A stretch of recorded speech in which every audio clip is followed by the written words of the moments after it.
interior designer and a mother of 2 boys, I have found that addressing kids and pets in your interior furnishings is incredibly important. A couple things to keep in mind are the durability of your furniture, both in your case goods and in your upholstery and your soft furnishings.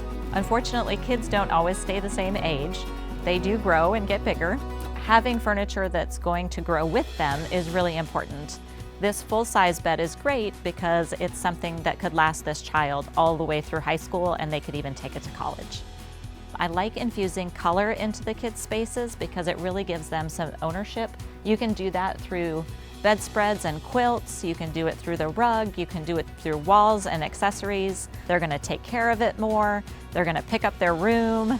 A design that reflects your child's personality really helps them feel ownership over their space.